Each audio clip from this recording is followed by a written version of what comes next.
what day is it? Thursday. Oh, we're still. I thought I'd gotten better at remembering what day of the week it was, but I had to put some serious thought in just then to remember it's Thursday. It's almost the weekend. It's like, just fucking cruise down on the weekend. I feel a bit funny. I feel a bit unwell. I don't know. So who's here? Musical Aviator, Shieldsy, Abigail, Don't Trust Society.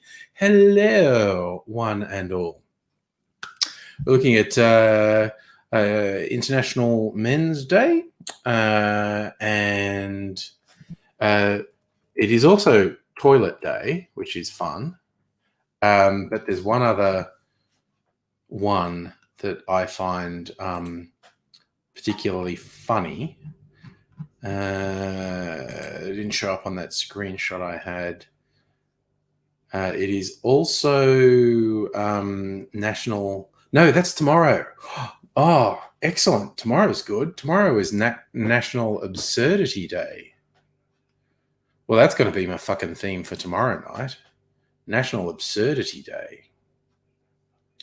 Yeah, Shieldsy, old age and fucking COVID is a killer combination. Oh, I just realized what I just said. That actually is a killer combination, isn't it? North will rise again. Hello. I'm going to adjust that a tiny bit. Probably not really necessary, but I just felt like doing it. Yes, FW, Men's Day, Toilet Day. Coincidence? Who knows? Who knows how devious these feminists are and what machinations may have come into play in that. But what do they actually... what is World Toilet Day? I think it's probably to highlight the fact most of the world doesn't have toilets. Dedicated by the United Nations General Assembly.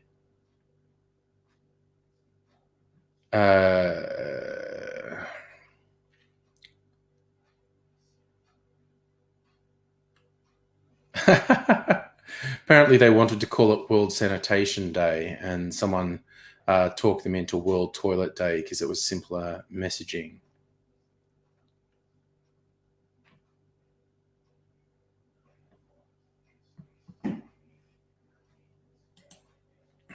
Does. Oh God, Salumi, done with Adelaide. I have to admit, there's a lot of people in Adelaide who have not showered themselves in glory with the news of this lockdown. Less than stellar behavior from a lot of people with the panic buying and shit. I don't know, FW. International Day of Constipation would go well with International Toilet Day. Just International Laxative Day, and make it International Get a Burrito from a Street Vendor Day, and then that all kind of comes together in the toilet. Oh, it's the not wearing mask things. Yeah, if you take it from me, you are going to get a bunch of people being complete fuckheads about masks, which is stupid as hell. But yeah, people are stupid as hell. It's as simple as that.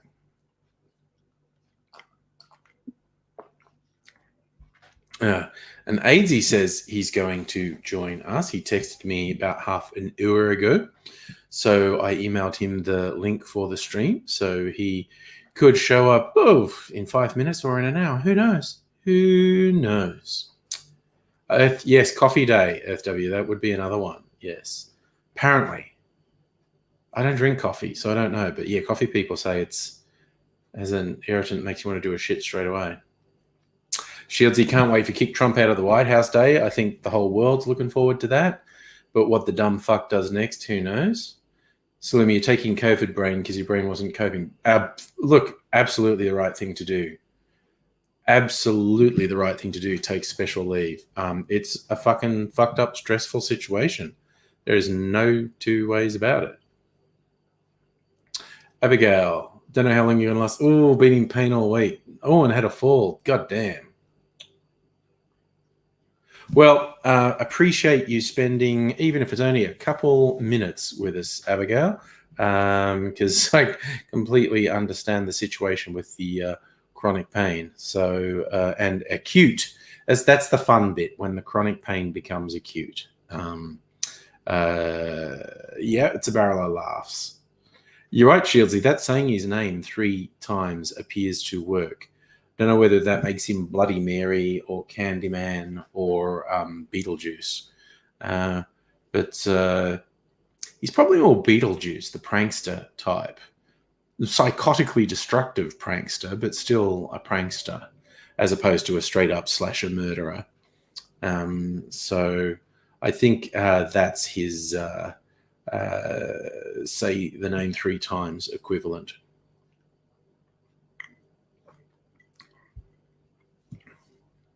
But I wonder where that first started. I know there's the old saying of speak the devil's name and he shall appear. I don't know when that graduated to say it 3 times. Annette, hello. How are you? It's fun evening. It's been quite warm in Melbourne today. I just had the aircon. Maybe it's the warm. I don't know. I know. Abigail saying you don't know how long you're going to last. I'll actually throw it out there right now. The way I'm feeling at the moment, I literally don't know how long I'm going to last. I've got a pen. So I'm going to ask some questions. Get a convenient bit of paper.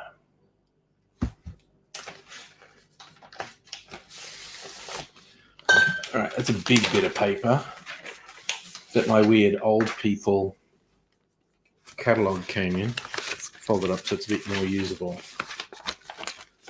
So, for those who missed it, I actually did a Wangafat Wednesday video this week. Yesterday, obviously, being Wednesday. First pre-recorded video in literally 6 months. So,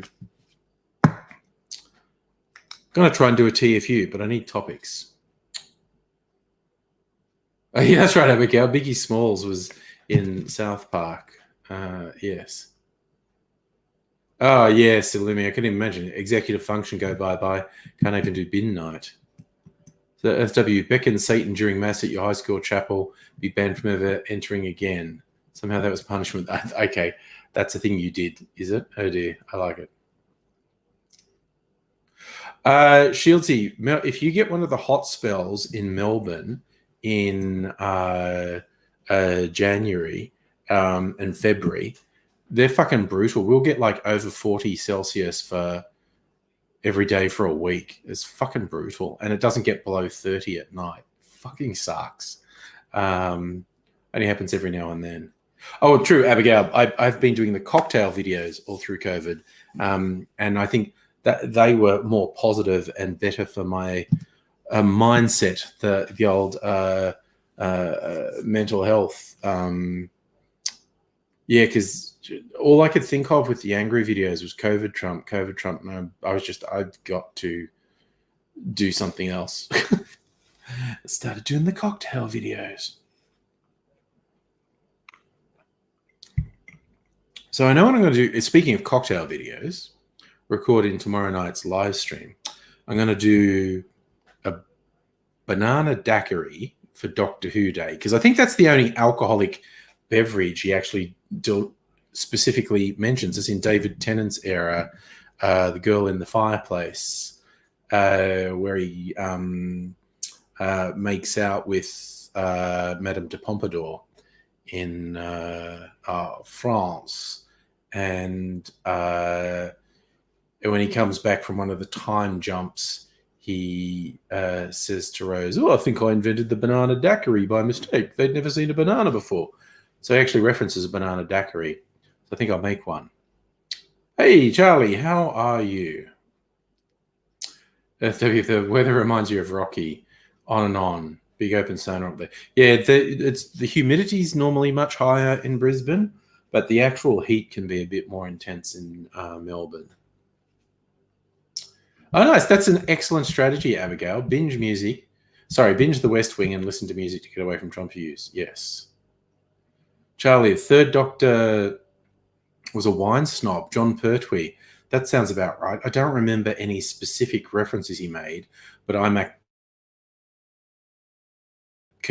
but in terms of cocktails, I think the only one ever actually mentioned is a banana daiquiri. And I'm going to make it sans banana because there's two ways to make a banana daiquiri.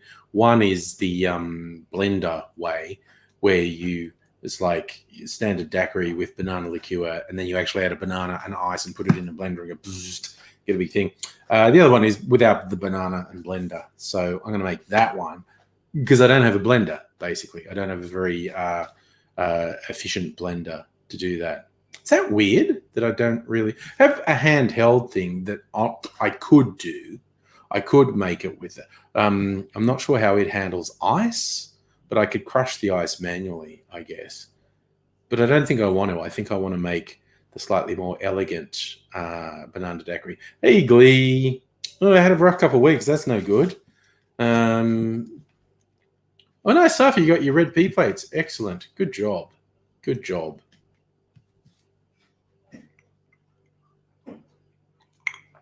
A lot of folk having a rough couple of weeks. So wish you all the best, Glee, and hope things look up soon because this stupid world of ours, hey? What's all that about? What's all that about? That's what I want to know. What's all that about? What's that? That was the D generation, wasn't it? Back in the 90s, showing my age. It just had this silly song called "What's All That About?"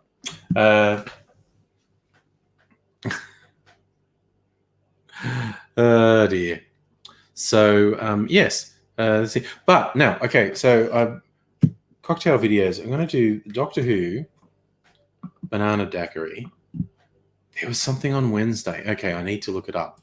I've bloody forgotten it, but I'm sure there was a significant anniversary or something on Wednesday.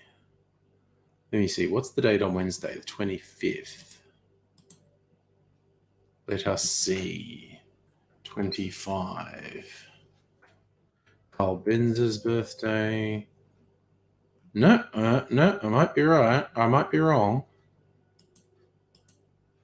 It's on the 26th. Casablanca. Tutankhamun. That's what I was going to do. Thursday is the anniversary of explorers entering Tutankhamun's tomb. And we got and because a bunch of people involved in the expedition died as soon after, gave rise to the concept of the curse of King Tut. Oh God, Salumi, can you rip your eye out if the contact won't come out? That is the sign of a tough day. Oh no, Annette, getting into online scraps over The Crown. Well, no spoilers because I've watched 3 episodes so far. FW using your double Facebook suspension to absorb yourself in the music of Aurora. She actually is really good. She is really good. And hello, Invisible Chicken. Oh no, Glee, you lost 2 of your cats 2 weeks apart. That is a little bit difficult to deal with. Oh no, Charlie, your oldest friend came out as a blues supporter. Just when you think you know someone, that's a bit rough. That is a bit rough. So yes, okay. I think my second cocktail next week, I'll do Pyramid Punch for the anniversary of King Tut's because Pyramid Punch is nice. It's pisco, elderflower, pineapple, grapefruit, and it says crush some cloves in there too. I'm not sure if I've got any cloves. Could probably get some cloves before next Thursday. No, that's tomorrow. What the fuck is wrong with my fucking head? Before tomorrow. I could do it tomorrow. I could go to the supermarket. Or I could leave the cloves out. I don't know. Glee, do you have whole seasons of The Crown to catch up on? I know no matter what they do, this season of The Crown is going to piss Royals fans off because it's got Princess Diana in it, and there's no way they come out of that looking good.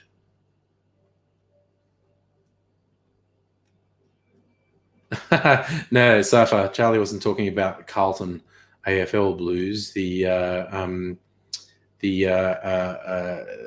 Queensland versus New South Wales State of Origin biffo. Absolute biffo. Pure punch. I'm thinking for my third video for next week, I might just do some tastings, compare like Australian rye whiskey to American rye whiskey.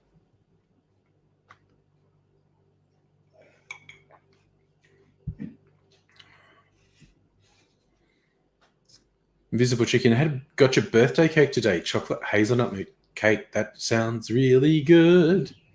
Good for you. So he's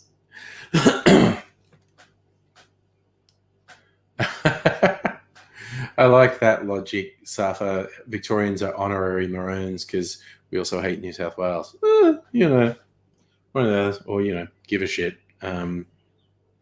To each their own. Patman, good evening to you. Oh, Annette, I don't know if there was actual biffo. I was just calling that supposed sport biffo. As simple as that.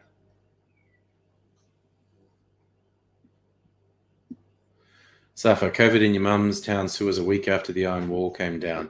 That can mean a lot of different things, but most people acknowledge there will probably always be undetected cases of COVID floating around.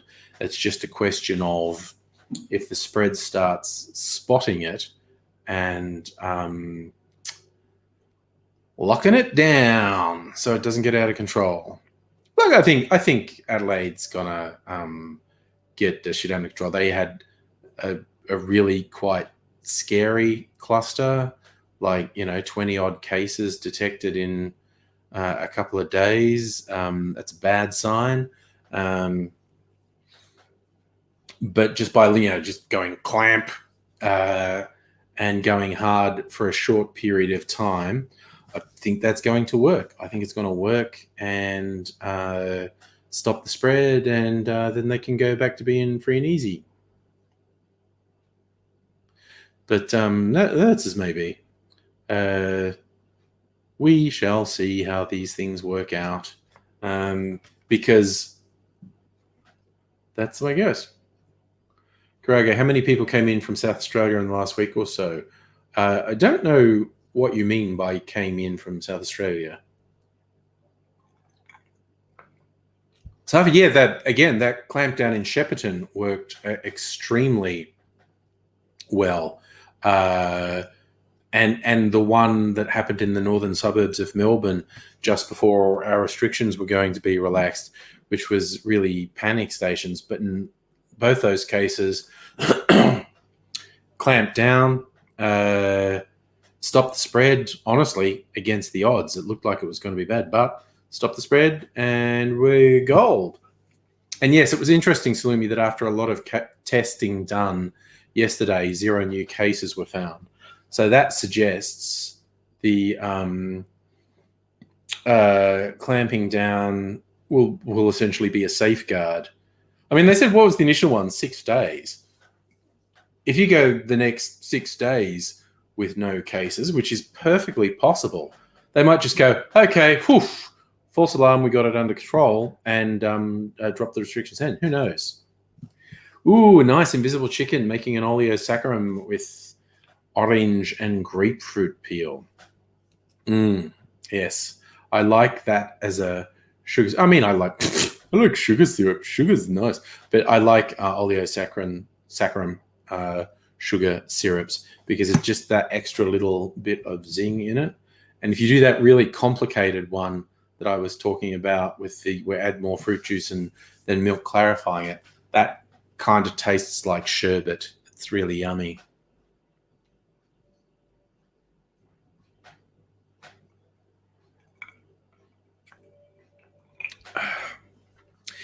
Agreed that suggestion of it being a different and possibly stronger strain South Australia might be right. But people have basically been saying things like that since March. So yeah, we'll see. Viruses mutate. That's a thing they do. The mutation doesn't always make them behave differently in our systems. Doesn't necessarily make them more dangerous or more contagious. Sometimes it does. Sometimes it means they're resistant to treatment that worked on the previous mutation. We will see. Oh no, there's lots of non-sugar sweetener syrups. You experiment. You can just get a supermarket has, because a lot of this there's those things that are non-sucrose sweeteners like monk fruit and stevia. You can get from the supermarket. You get powder of like stevia or whatever.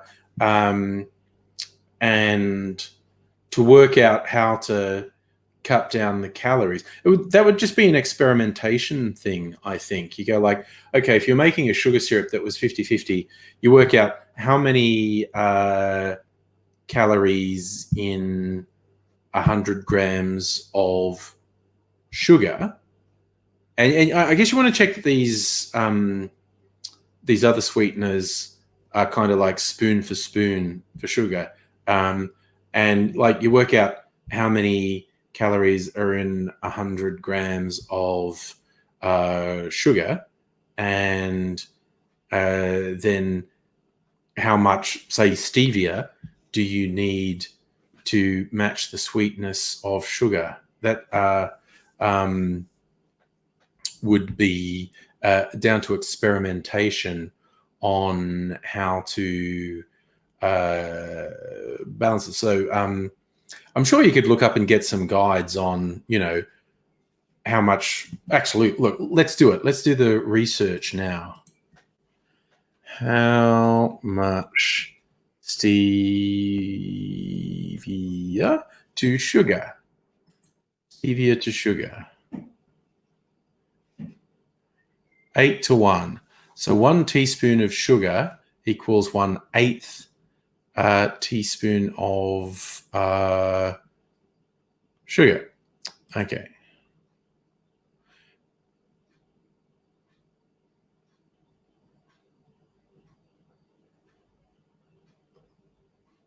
It's like a teaspoon of stevia equals a cup of sugar.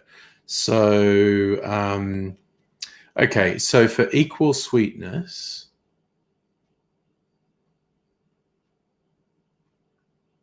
now it's not going to have the important thing is it won't have the consistency of syrup. So it'll be more in consistency. It will be more like water, and in taste, while you'll get the sweetness, actually if you mix it in with a cocktail, I don't know that you're going to tell the difference between an artificial sweetener and things.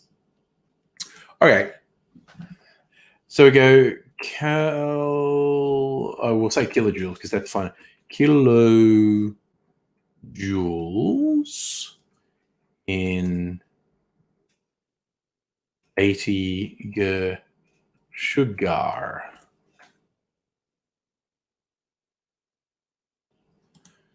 Kilojoules, 310 calories in 80 grams of sugar. So the equivalent of stevia would be 10 grams. So kilojoules in 10 grams stevia. We're going to remember that was 310.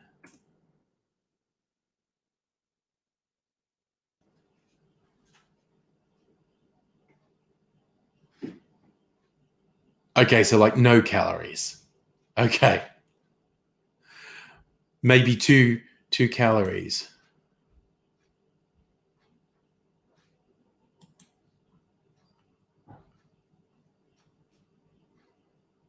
So yeah, okay, they're saying stevia is basically no calories.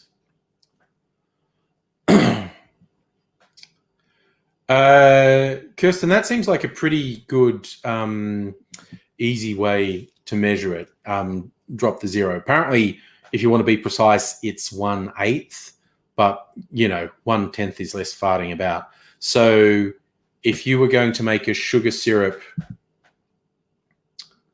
so if you were going to make like half a liter of sugar syrup, you would do 250 grams water, 250 grams sugar. So the equivalent is you'd only do about 30 grams of stevia. So you do 470 mils water and 30 grams of sugar. And that, in theory, would be as sweet as a 50-50 sugar syrup.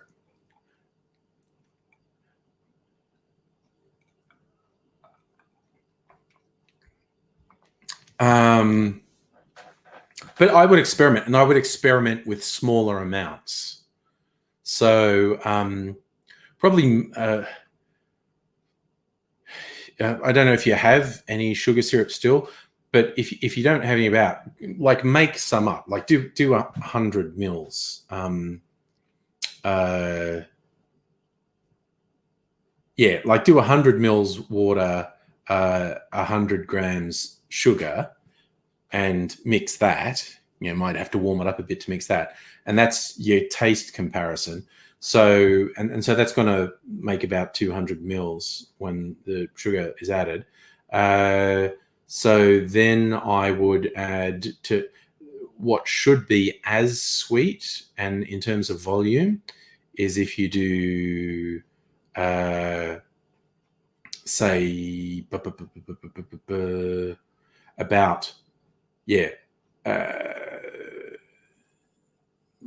240 mils of sugar and 10 grams of stevia.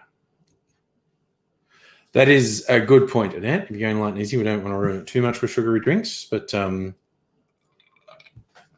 he said drinking fruit juice, which has too much sugar in it, but it's mostly diluted with sugar-free lemonade. But there's probably still too much sugar in that thing I'm drinking there. Safa, do I like 05 cocktails?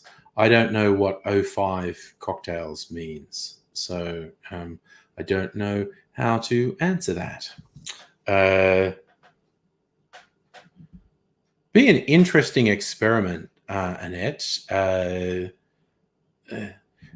Making cocktail syrup with stevia. Like, I think it wouldn't be that difficult to get the taste pretty close to right. The challenge, no, I don't even know that it's a challenge, because the consistency of a stevia-based cocktail syrup is going to be much more like water. But when you mix it in, I don't think it'll make a difference. Be a good experiment. Speaking of experiments, hey, buddy.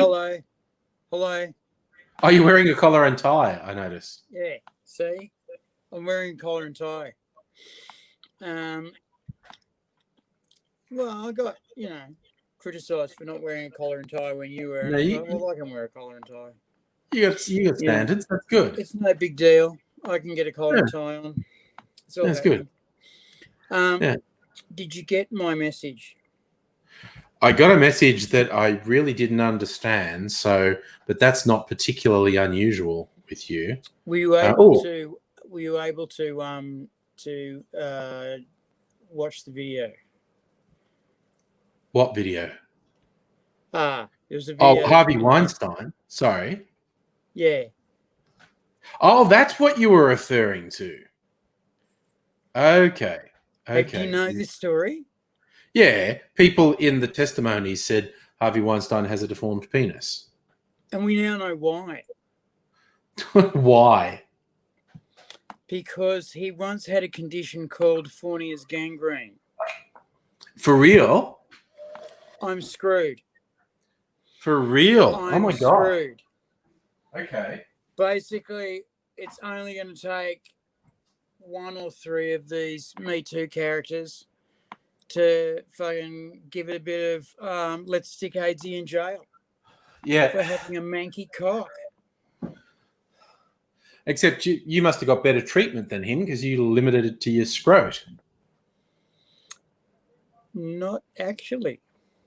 There's a bit of cock work happening as well. Okay. I'm just lucky with various different angles of photography that you don't necessarily have to see the vicious scarring where it was performed on the old fella. I see. And I was also lucky that they didn't actually lop my nads off per se. They just hid them for a while and then manhandled them back into a bag, a new ball bag. That's why I said scrotum and not testicles, because I know they kept the scrotum. I know they kept the testicles safe. Charlie, Charlie's saying you had a sweet tanuki. What's a tanuki? It sounds like a sex act. I had a sweet tanuki the other day. I thought a tanuki was a raccoon that could turn into a human. Yeah, I thought it was like a fucking Mario thing. But Charlie apparently had a sweet tanuki that had chili flakes. That'd be funny. Don't give one of them to Aidsy. You give him something that's called sweet and it's got chili in it. And hello, Toby, as well. Hey, Siri, what's a sweet tanuki?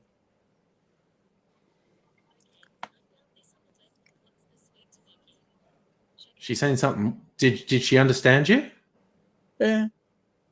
What's a sweet tanuki? Japanese trickster spirit or spook. Originally evil, now icon of. To help the suffering tanuki, they inject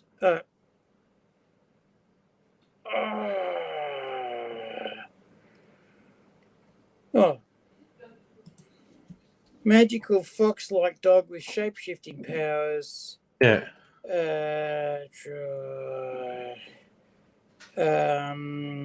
Modern-day icon of generosity, cheer, and prosperity, found often outside Japanese bars and restaurants.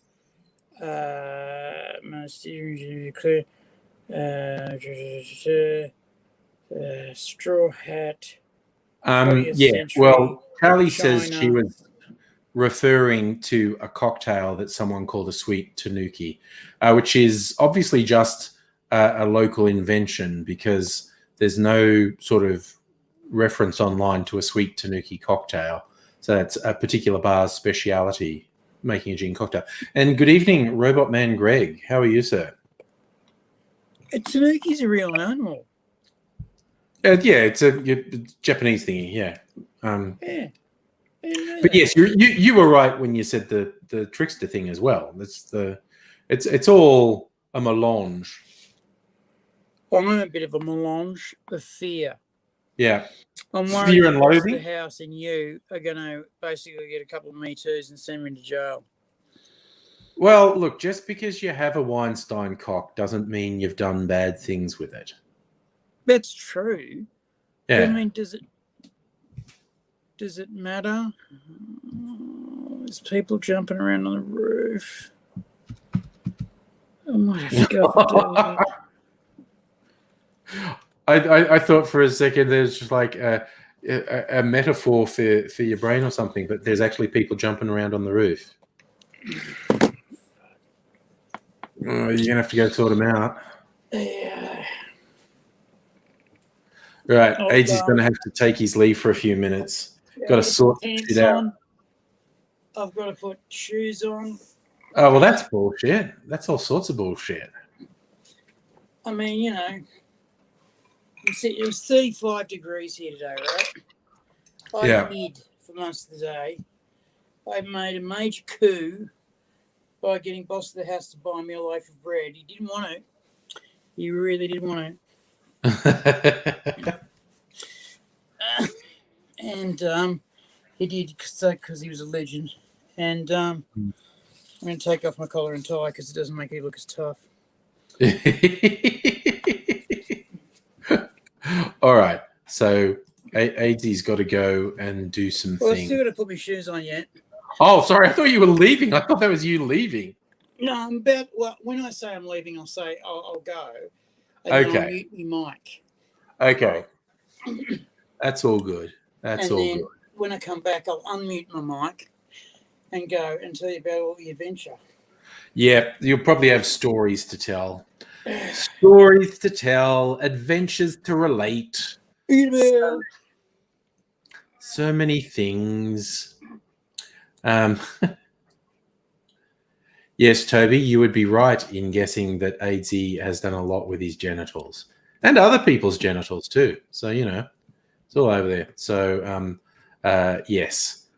So AZ's got to go up some stairs and find out what the hell people are doing on the roof of the building and sort some shit out. I like that, Toby. You saw VD. He said Pokemon goes evil because of evolution. He's not the only one who says that. A few religious weirdos who deny evolution say that Pokemon Go is the work of the devil because the evolution of the Pokemon is a central part of the story.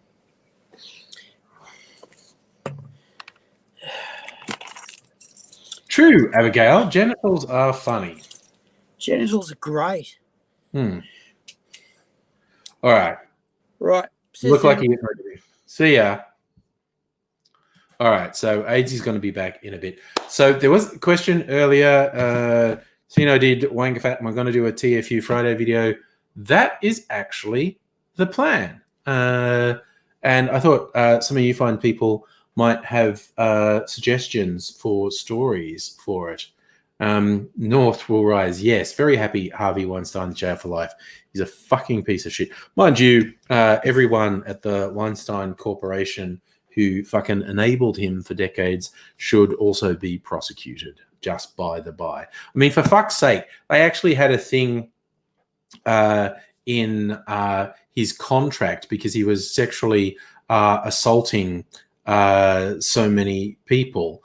They had a fucking thing in his contract that said, oh, okay, Harvey, if you do it again, you're going to have to pay this money. And I think it was a large sum of money, but it's like, what in the absolute fuck? What in the absolute fuck? Why is there a thing saying, oh, if you sexually assault people, we're going to make you pay a fine? No, how about if you sexually assault people, we're not protecting you and we're turning everything we know over to the cops, you fucking piece of shit. And the rest of the people in management positions in the Weinstein Company should all have been fucking prosecuted. Abigail Pokemon. Oh, go to the polls. Yes, cringe. I remember that now. Fucking Hillary Clinton. Cringe, cringe, cringe. Oh, see, Safa. Okay, war crimes of the Aussie SAS. I do actually try to steer clear of things that involve people dying because I don't. This is not universally true. I obviously have talked about people dying at various times, but I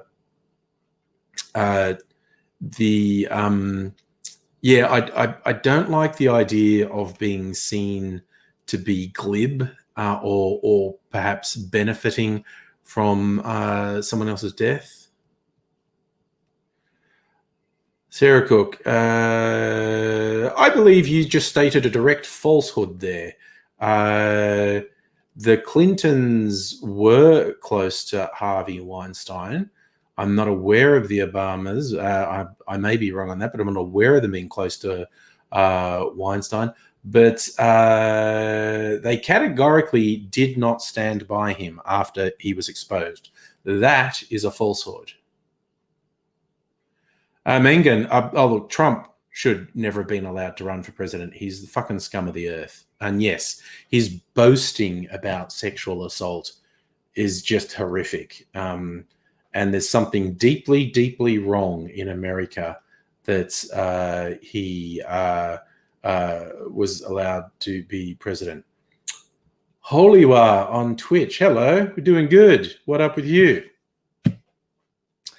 Just getting contentious there. So, yes, topics that I can maybe make a video about tomorrow for Totally Fucked Up Friday. And yeah, look, that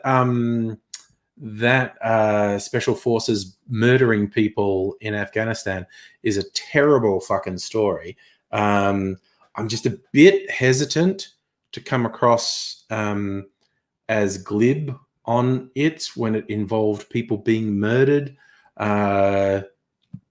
Probably north of 100 people.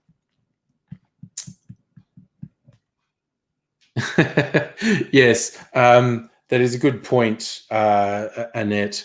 Trump never really distanced himself from Epstein. He lied. He lied copiously. I don't know him. But he never really said Epstein's terrible. He just fucking lied. Same as Bill fucking Clinton lied. And there's a whole bunch of people, because Epstein put a lot of money into funding research and whatnot to buy credibility. Hollywood, you're in the army. What's your questions? Which army are you in, out of interest, Hollywood? In case you're unaware of what I'm talking about, results of an investigation have finally been made public that a significant number of Australian Special Forces soldiers were guilty of straight-up murder of civilians and prisoners in Afghanistan. And it's pretty goddamn bad.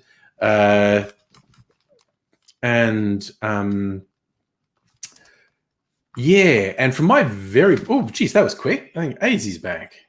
I'll wait for him to turn his microphone on. He's not back. He's not back. Okay.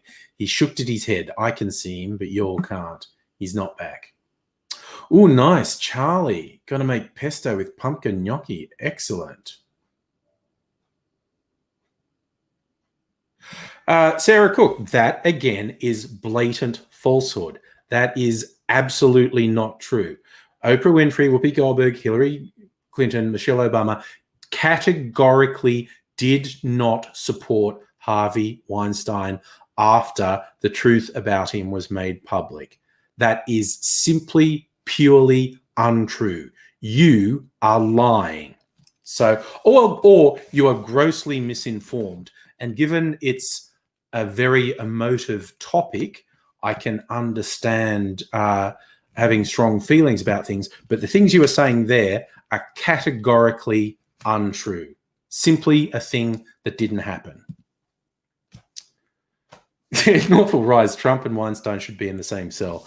That would be good. Trump, for some reason, seems like he's never getting prosecuted for all the sexual assaults he's done over the years. I mean, he's got like more than a dozen really credible accusations of sexual assault. It's like, God damn. So if you thought the Russian army was bad, they might be. Might be lots of armies doing this sort of thing. But from my very brief exposure to Abigail, I actually think that's just a QAnon troll. You notice the fact they're bringing out just left-wing people. I think that's what we call a bad faith argument, quite honestly.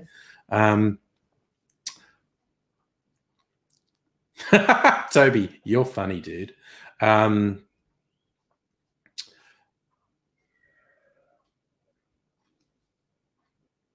yeah, Mangum, we know for a fact that Trump and Epstein abused underage girls. We know that for a fact. That's not even conjecture. Ugh. But yeah, I don't know. Biden's not going to go after Trump, but various state prosecutors might, because Trump is such a fucking criminal in so many different ways: business fraud, tax fraud, sexual assault. Once he's out of the White House, various state prosecutors might go after him because he's guilty. He's guilty of so fucking much. And whereas, look, Biden himself look, there's an outside possibility that he's not guilty of any. Oh, Jesus. Now AZ is back, but your microphone's still off. So got to turn your microphone. And the microphone is back on. Yeah, you're back. And your collar and tie's back on. I like that. The formal approach. And I know how to put the collar and tie back on because I didn't want to present badly. No. As it was, I think I just disturbed in a completely innocent Oh, okay. way. Well, there you go. But he's not going through such a great time. Okay, so you're going to go through them. That's okay. I note that we had one. Yeah, we couldn't help it. Politics. Yeah. How can you? When they own 25% of the Australian landmass, you've really got to fucking and their economic policy. It's funny. People always freak out. They say, "Oh, the Chinese are buying up Australia," and it's like, well, they're fucking having a good go at it. And currently, they've really put a dent in. They own 0.95 of 1% of Australia. That's quite a lot. The United States owns outright 25%, and the United Kingdom owns outright 42% of Australia as a whole. So if you're worried about international investment, no, they're just worried about the non-white people. They're not worried about foreign powers controlling. More about the people that have shown and proven themselves to leave us in the shit after they've gotten what they wanted in previous high-pressure situations. I will probably be held down for saying this, and it's a bit of an open secret that Australia aligns itself to the US militarily all the time. Yes. And the army has shown on the ground that the US will bail and leave Australian soldiers to their own devices. At the drop that only happened in World War II, Korea, Vietnam, Iraq, and Afghanistan. Okay, so sorry, you're right. So apology time. Apology time. Yes, no, you're right. It only happened in those occasions. And remember the Boer War and no, it didn't happen in the Boer War. You can't pin the seat. There you go. Blown out of the water because it didn't happen in the Boer War. So good point because it was only the British that did that. Yes, it was only the British that did that. Yes. Yes. And it's funny, because we've been sold military technology by both of those superpowers for years. And in the World Wars I and II, both of those superpowers were kind enough to sell us decommissioned warships that were, in fact, beyond repair when we bought them for hard currency. They didn't actually. One of them turned up and was going to be renamed the Fremantle, and it didn't actually float. It was towed into Sydney Harbour with its stern under the water. The front fell off it. The Clark and Dorr did that all-time fucking classic. The front, although they were talking about an oil tanker. That was a different ship. That was an oil tanker. The front fell off. Yeah. And, you just if you want a good laugh, just look up Clark and Dorr on YouTube, but specifically look up Clark and Dorr. The front fell off it, and it's just but it's bizarre, because the things that have gone wrong for Australia have every time turned into a win for us. And I know that's fucked up, right? I know that's fucked up. But every time it's turned into a win. So these ships that got sold to us, for real money that we had to pay up front, that didn't work, basically then had to be massively refitted and massively retooled and massively redone. Yeah. So we had to invent an industry that we didn't have, which is why we bought fucking ships. And we had to invent fucking prestige experience we didn't have, and knowledge we didn't have. We had to do it immediately now. Yeah. You know, and basically they had fucking car mechanics, like, you know, automotive mechanics doing marine design, because fucking how different can an engine be? It's a turbine, make it go. Yeah. And then they got the marine mechanics to move over to the fucking planes. And a lot of people don't know that Australia had turboprops going before other countries, but that's Britain's invention. Because they said, we'll have your turboprops. Okay, we'll do what you say because we like sucking your dick. Can you drop some bombs on us with the understanding that you're going to give us some bombs? Yeah, sure. Can we have our bombs? No. Okay. And however, like I think Abigail said, we are 3 to 4 months away at any time from building our own bomb, real fast. Yeah. We have. So what happens is that they sell us this shit tech, and it doesn't work. And what happens is that they take this stuff into the shipyards and into the hangars. And the first thing that happens to any airplane we buy off the US is the engines get ripped out and new engines get put in. The avionics gets completely wiped and rewritten. Yep, aliens are trying to contact you. Aliens are trying to contact me. That's okay. You fucking prick. Oh, someone's hassling you. The guy who gave me that message, basically saying that, you know, I owe him $2,000 or he's going to get the Me Too squad on me. Said, should I call you Discount Harvey? Ooh, that's harsh. You're free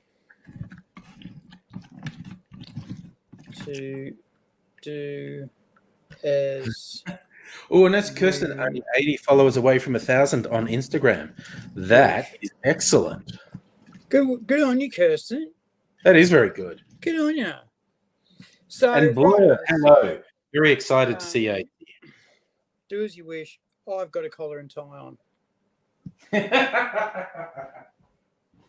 got a collar and tie on. All right. So yeah, they sell us this stuff, and then we bring it into the dry dock or to the hangar and go, well, that's all shit, isn't it? And out it comes. And then we go, well, that's a bit stupid that you wouldn't put that there. One of the things that was stupid that you wouldn't put that there was they found that the Chinooks that we bought that were secondhand when they got them had no armor on them. And they said, these things are fairly low flying and they're fucking big. And if I was, I don't know, a fucking camel jockey with a gun, I'd want to fucking crack at it. Yep. Sorry, I want to quickly say good night to Abigail, who's got some bad chronic pain happening. Thank you for spending a bit of time with us, Abigail. Hope it gets better. It's always good to see you, hon. Have a great night. I hope the pain clears quickly. Anyway, fucking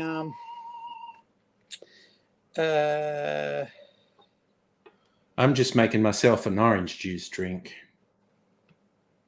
My fucking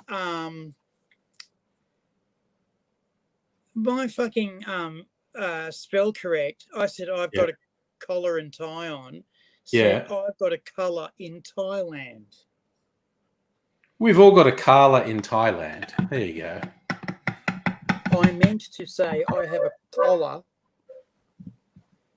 and tie on. Hasn't quite got your accent. Because I don't think it sounded like you said Carla in Thailand, but you know. Fucking spell correct. Guessing what you said. Mengun, Aussies love booze. That is broadly true. Not true. It's not true. It's not real. So anyway, these F-111s turn up. They're shit. They got no one bought them at all except us. And then we ripped the guts out of them and gave them bigger fuel tanks and bigger payload. And they carry as much as a Lancaster bomber, further and faster. They're still the fastest bomber in the world. And when we got it, there was a bit of argy-bargy because it was effectively something that could take a 1960s nuclear bomb to Jakarta and back. No sweat. And people were wondering what we were trying to say to our region. I think it was pretty clear. Probably not that we can drop a bomb on you. Yeah, probably you fucking please feel free to be friends with us.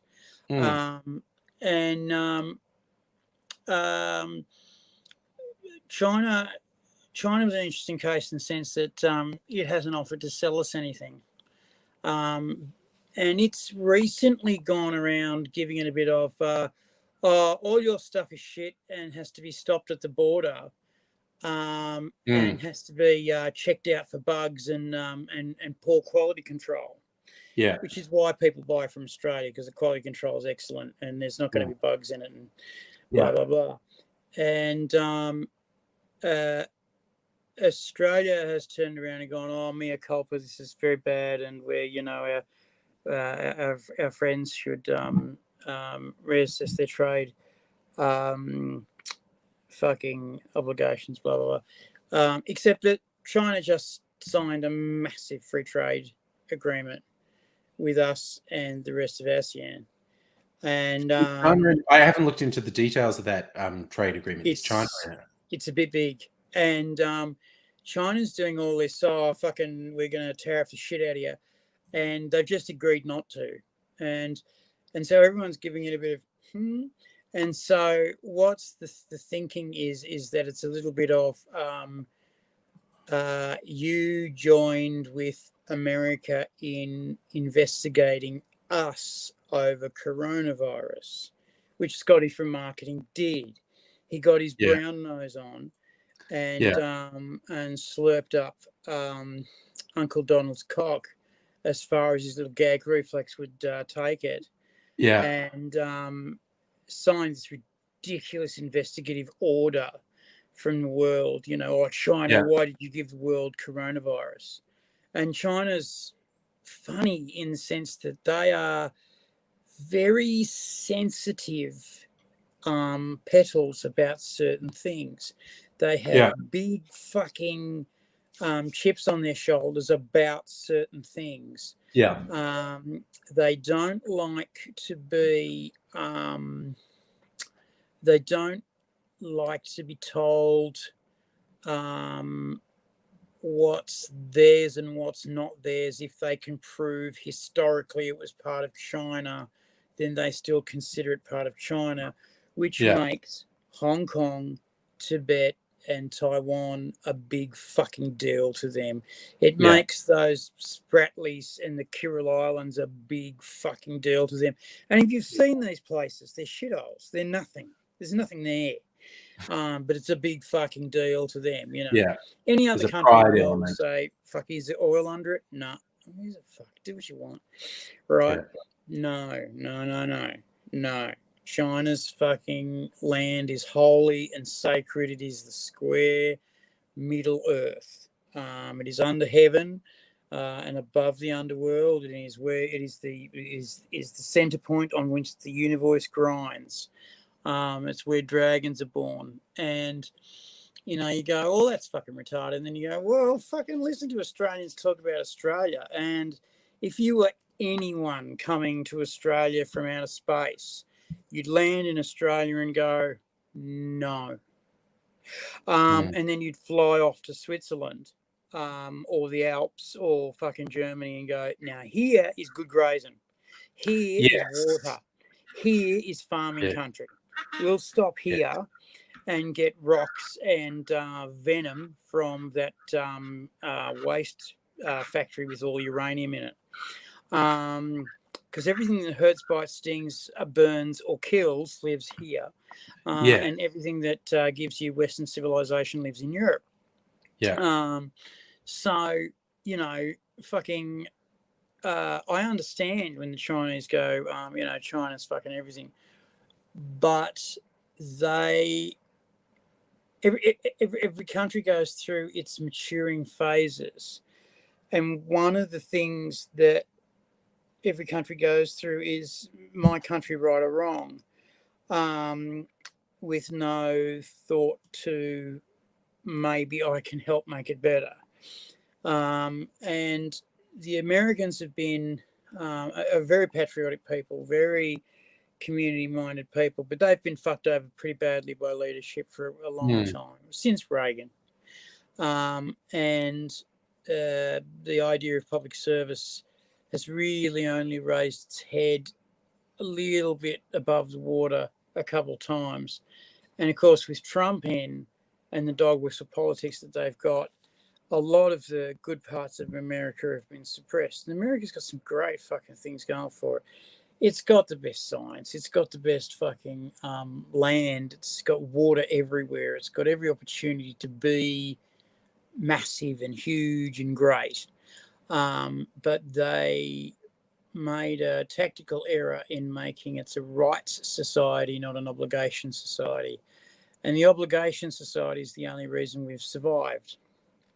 And that's something we're going to have to reiterate as we go forward, is the obligation society. This obligation society is the same thing that makes you buy off-the-shelf weapons systems from overseas, rip the guts out of them and fucking rebuild them, because Australians don't trust anything and they assume if we haven't stole it, someone's going to steal it off us. And so when we buy American planes, the first thing we do is take out the avionics, or the code from the avionics. We blow the code completely out of the system so it's clean, and then rewrite it from the ground up, because every American sale of every jet to anyone has code in it that if it locks onto an American friend or foe signal, the weapon systems lock up and sometimes the engines turn off. And this has been shown to happen. It was rumored for a long time, but no, it got shown to happen in the Iran-Iraq war, when it just so happened that one side had Phantoms and one side had a couple of fucking Tomcats that they actually got up and running. And the Tomcats just fucking froze in midair and fucking became a lawn dart. And it was like, all the stories are true. And then America came out and said, oh, we only do that to countries that we think are a problem.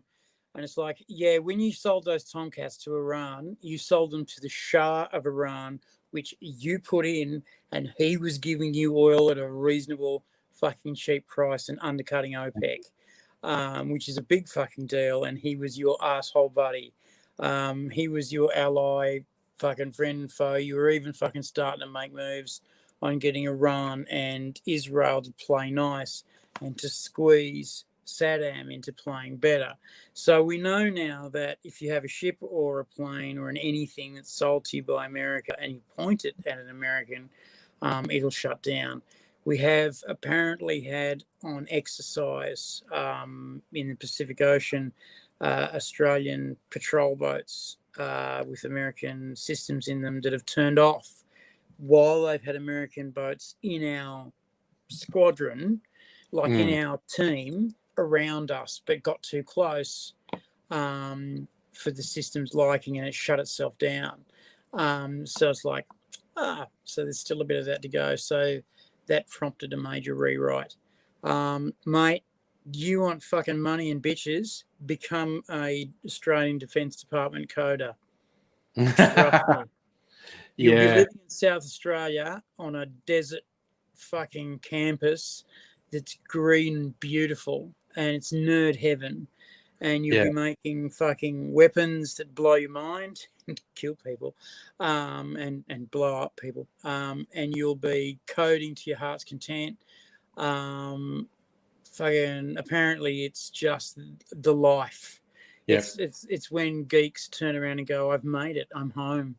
Although I want to use that as a segue, because I want to ask you something.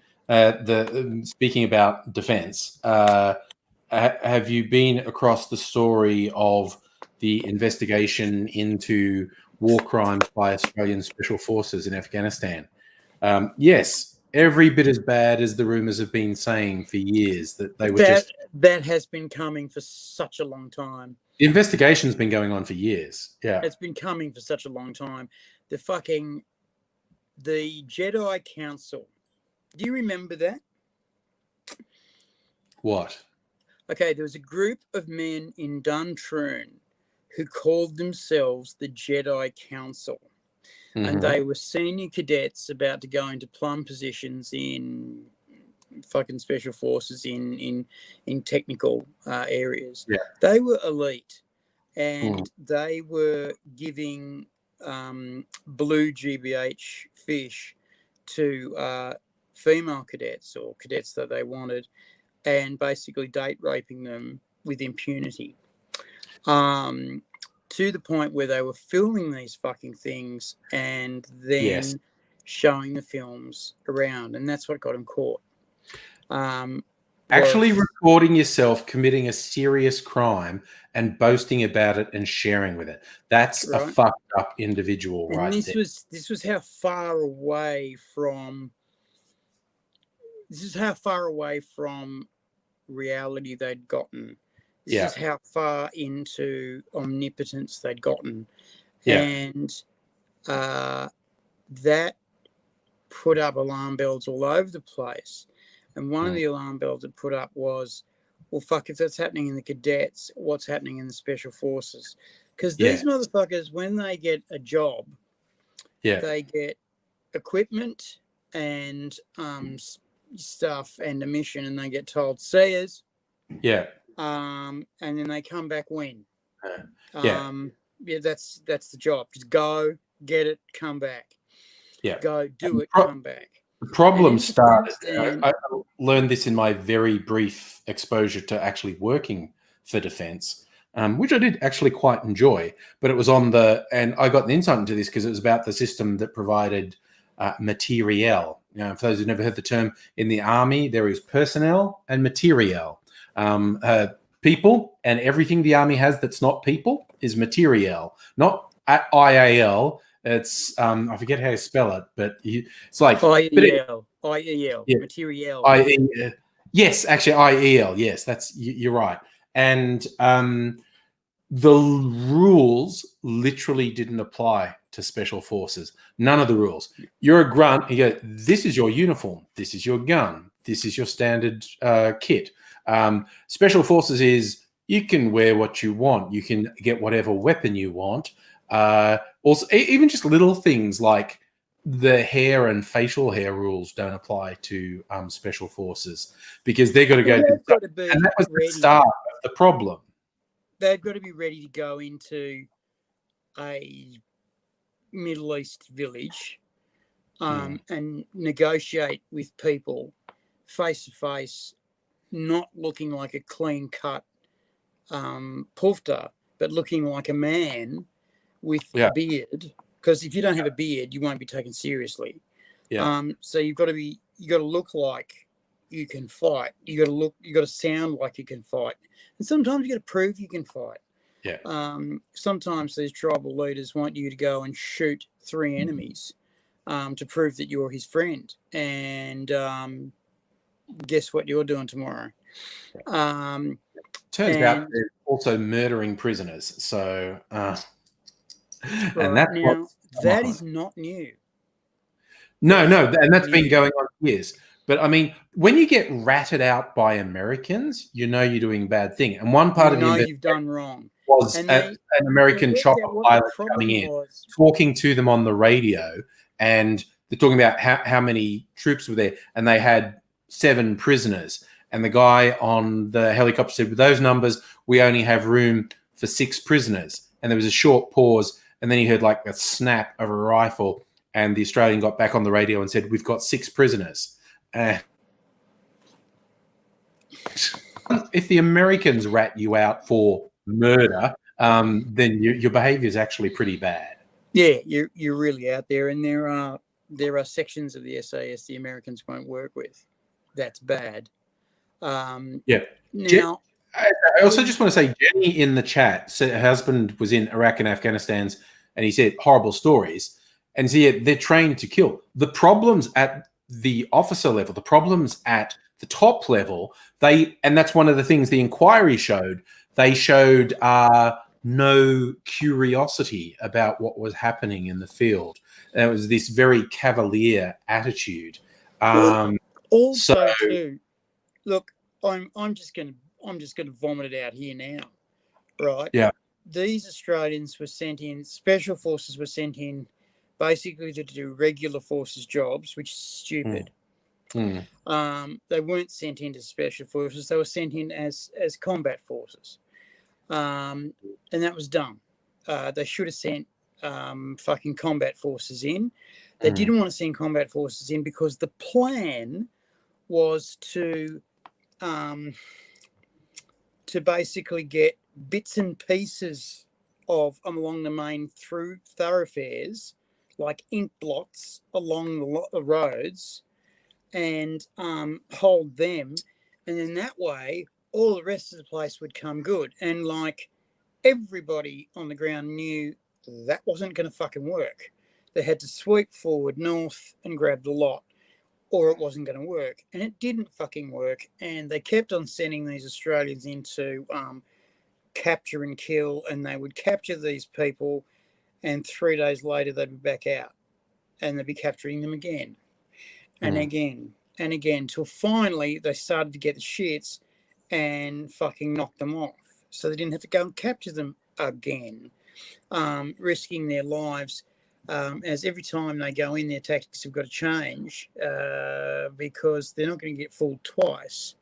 And it was getting more and more dangerous, and it was becoming more and more apparent that the war was pointless and run badly and run cheaply. Well, that's another big issue. Pointless, stupid, and badly run. Yes, it was run cheaply, and this was the issue. This was the issue from the outset. This is the big warning was Iraq. They said, "Oh, we're going to do it on the cheap." They boasted they were going to do it on the cheap, and no, don't do that. Don't fucking even say you're going to do that. I mean, if you can do it, great. Fucking Australia has to, because we don't have the people or the money. But America doesn't, and they, the whole fucking the saying is Australia, 4 jobs, 1 guy. America, 4 guys, 1 job. If you're a truck driver in America, in the American military, you don't know how to change the tires. That's someone else's job. So if you're in a convoy and your tire goes flat, you sit in truck and wait. The Americans have the title specialist, which sounds really cool, makes them sound really cool, but it literally means they can only do one thing. They can only do one thing. It sounds so cool. Oh, specialist. You must have had extra training. No, they had much, much less training. And the reason they had much, much less training was they weren't capable of any more training. And that frightens me. I've been told by someone who should know that the regular Australian grunt has about as much training as the regular American Special Forces. And boot camp in Australia lasts roughly a year, roughly. Anywhere between 9 months and a year. In fucking America, it's 13 weeks boot and 6 weeks for your specialization. So after 13 plus 6 weeks, you're a Marine. Fuck. Yes. That's Oh, sorry, I just frightening. love Safa's line. The USSR could have told you war with Afghanistan was a bad idea. Go further back to the British in the 18th century. This is my personal favorite thing about. No, it's the 19th century. The British were there, not the 18th. The Sherlock reboot on British TV. Watson was a military doctor who was an Afghanistan veteran, and that's what he was in the books. In the books. He was a military doctor with he was an Afghanistan veteran, and 100 years later, lo and behold, you can make Watson a military doctor who's an Afghanistan veteran again. Like, who's fucking slightly hell. broken because he came Yes. back from a pointless war. Yeah, and with he an wanted injury something to that makes him believe in, do the drugs a bit. and he also had a gambling problem. And I loved how Conan Doyle put that, and it's obvious that Sherlock Holmes was a drug addict and that Watson was a gambler, and that together they could watch each other. Yeah. And say, yeah, maybe a little less of that, buddy. Are you coming? Are you going to maybe not do that? But when they spent any time apart, they'd fucking go straight back to, because you see in the books and in the reboot of the TV, Watson basically going and doing doctor practice every now and again. And you go, you're a fucking doctor war veteran. Your pension must be fucking humongous. And it would be. Why are you practicing medicine? It's not because you're bored. It's because he needs the cash because he fucking blows all his dough on fucking gambling. I always like Conan Doyle giving his heroes and his villains a little bit of grit underneath their fingernails, to show that, it's not all pretty, it's not all nice. I liked who's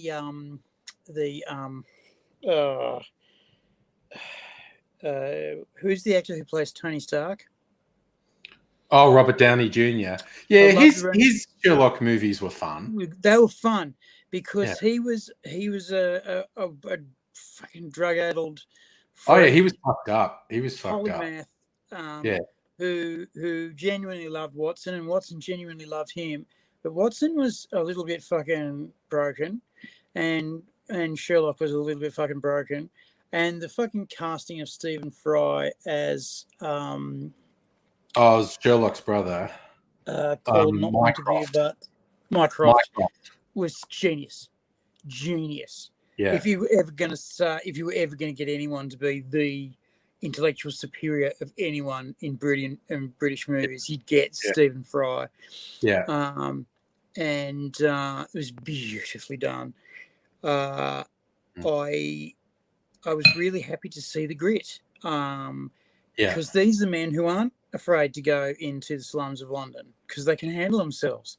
When it comes to punching the fuck out of someone, they're all right with that. Watson still has his service revolvers, not afraid to put one through someone's kneecap.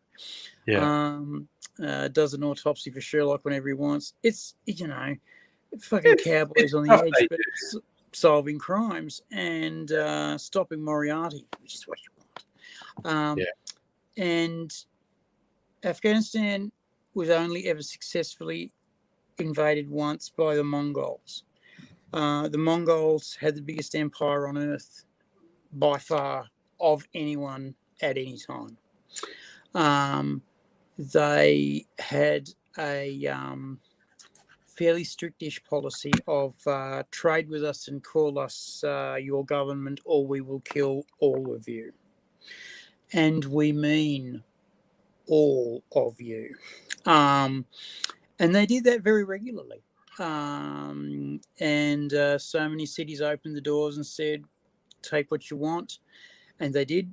And then they came back with trade goods and roads and plumbing and post offices and currency and laws and tax. And people were shitting themselves when the Mongols came back with tax. And the Mongols came back with a percentage tax. It was a sales tax. It was the first ever sales tax. And local lords shit themselves because they thought they'd go broke. But then the way it ran down was everybody basically had their goods and their income tallied, and any discrepancy was you were a tax evader and got shot. So everyone just paid up, and local lords got richer, and they were way better off in a crime-free, educated, fucking, vastly growing population as part of the Mongol Empire. You just fucking behaved yourself and played by the rules, and you were sweet. But if you resisted, you were screwed. The only reason the Mongols didn't become, the Rome that we know today is that by the fourth generation, now for a nomadic fucking warrior tribe, 4 generations of solid rule is fucking good going. The brothers agreed, because the empire was huge, to split it up 4 ways. And culturally, they just fell apart. They just were so different to one another. They couldn't maintain that tribal line of bond, and it just fell apart culturally. And those empires became the empires that came after. And, fuck, you grow up in the snow and you end up in fucking Baghdad where it doesn't snow. It's nice and warm. The hunting's good all the time. Fucking there's water, there's crops, there's women. It's fucking, why should I be on a pony fucking driving through the desert for fucking 6 months? Fuck this shit. I'm staying here. And that's what happened. They all fucking got fat, rich, and happy. Sorry, a couple of things from the chat. Saf is going, yay, I'm Mongol. And then asked, did the Mongols invent tax? Yeah, it was a straight 10% off the top. Straight 10%. Mongol tax humor. Their sales tax was something like 18 to 20%. And all of the places they went into thought that was great because it was traditionally 50%. Local landlords were charging 50% of everything, and they were penny pinching tax. So it had to be like sales and income and what you've got on you and what's in your and put tolls on the roads. If you're going to use the toll, the road, I'm going to take this off you, all that shit. Sorry, there was a couple other things in the chat. I have to say hi to Big Pat, who's desperately been saying hello and haven't said hello. Big Pat. And Jenny, look, I don't want to upset you, but you need to brace yourself for being very disappointed in what the military's been up to, saying there's no evidence he was an unarmed civilian. This was the head of the Australian Defence Force today. The long-running probe found credible evidence of acts that qualify as murder under the rules of engagement. And if they're uncovering 39 murders, and yes, murder exists in war. In modern war, there are rules of engagement, and they all know them. And here's the pertinent bit. It's alleged some patrols took the law into their own hands, rules were broken, stories concocted, lies told, and prisoners killed. These things could not be discounted as disputable decisions made under the pressure in the heat of battle. The cases in which it has been found there is credible information of a war crime are ones where it was or should have been plain the person killed was a non-combatant. Junior soldiers were often required by patrol commanders to shoot prisoners to get their first kill. This was a practice known as blooding. So it was unarmed and bound prisoners who were being murdered. And that's what it is. In that context, it's murder. So I understand there's no getting away from that. but you need to prepare yourself to be incredibly disappointed in what's been allowed to happen in the Defence Forces. And you know, okay, I'm going to go back to effectively the Special Forces of Australia were used as a regular force. That was stupid and wrong and dumb. They shouldn't have done that. Problems at the top, definitely. No, they should have been used for what they do. Yeah. And that would have been much better for all concerned. They were before halfway through this 14-year-long war. Before halfway through, right? Before halfway through, everybody knew this was going nowhere. Yeah. It was going backwards, and it was a lost cause. But the Americans kept on pumping cash in, and the Australians kept on doing what their lords and masters told them. And the Australian soldiers on the ground just had to keep on going outside the wire. Taron Cott got mortared every fucking night. So this was the place where you were supposedly safe. John Dar. I've got to take this. I'll be back in a second. Okay, you take that. Let you have some privacy. You can talk there. Yeah, Bobo. The SAS squadron is apparently being disbanded because of the entrenched problems in there. Man, Greg, is that why questions on current Japan deal with the Australian military being sentenced to death in Japan? I don't know about that one, actually. Bobo, I haven't suddenly looked grey. I've been looking grey for months. Maybe the lighting's different. I think the focus is wrong again. Let me do that. That's a bit better. Yeah, man, this is my COVID look, man. All grey. So, yeah. Big Pat, you're at work. I hope you're enjoying work. I'm glad that you're able to catch a bit of time with us while you're at work. That's a good setup. I like that. So, yeah. Yeah, Bobo, as I was saying earlier, I have actually worked for Defence in the past, and there's more than a bit of friction between SAS, Special Forces, and regular enlisted.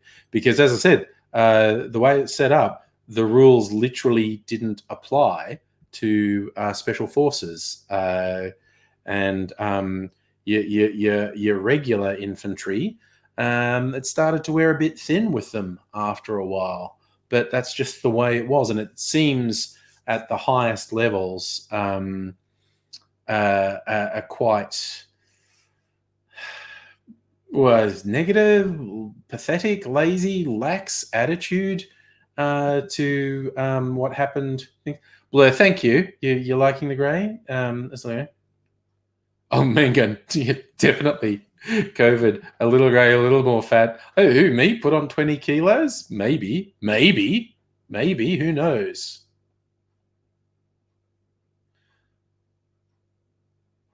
Safa, talk about only 280 for Oh, right. Actually, for Friday, I probably will talk about the robo-debt thing. Jenny, it's only alleged in the strictest legal sense of the word, in that the people haven't been convicted yet. Like I said, everything I said there, those were direct quotes from the head of the Australian Defence Force. They know these people were murdering non-combatants, okay? I have no idea how you can blank that out when this inquiry's been going on for years, and everything I said there was direct quotes from the Australian Defence Force head. Toronto Meat Believer, good evening to you, good morning, good time zone, all those things. Doing fairly well. Stella, you've got greys popping up, but you still got carded in the bottle shop the other day. Nice. I think I saw my first greys when I was about 27, late 20s anyway. I've been dyeing my hair for decades, since the 20s, not to cover grey originally. I just like dyeing my hair a really blue black. My natural hair color is quite dark, but I like dyeing it a really blue black, and I did that for decades. And this is the least dyed and the longest hair I've had in a very long time. North, what do I think of the Woody Allen case? What Woody Allen case are we talking about? That's a bit vague and open-ended. I'm not sure what you want. Yes, like Strippy, we were just talking about the investigation into the SAS. Was the inquiry interviewed 423 witnesses, more than 20,000 documents, 25,000 images. Investigated conduct between 2005 and 2016.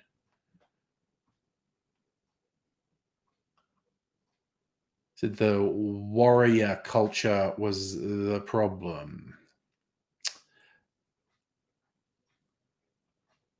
And everyone lied, and that's why the investigation took so long, I guess.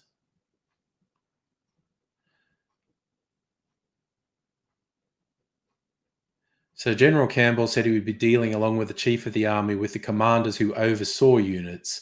Yeah, it's the command is the fucking problem. So General Campbell announced 2nd Squadron SAS would be struck off the Army's order of battle in the wake of the findings. Said Chief of Army would create a new squadron with a new name and culture. Yep, that's pretty intense stuff. Okay, you're done. Sorry. What a fuckwit. I mean, could I have been more reasonable to that person? Seriously. Could I have been more reasonable to that person who's just denying reality? It's just, what a fuckwit, honestly.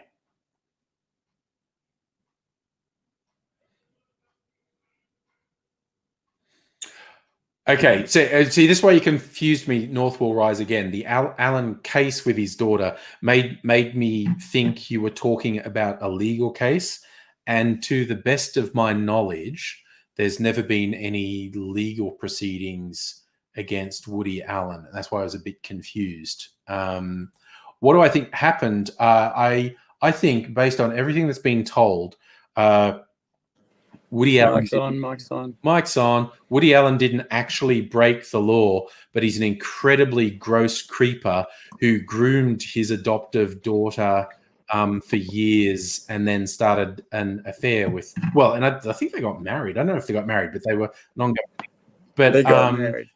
It was fuck, man. That's again. I don't believe anyone. Oh, actually, I think young Ronan Farrow may have asserted that Allen did engage in inappropriate sexual behavior when Sun Yi was underage, although I don't think that's ever been raised. And I think Sun Yi denies that, so that's never going to get legs. But I think with the available evidence, Allen didn't break any laws, but he's a horrible fucking gross creeper.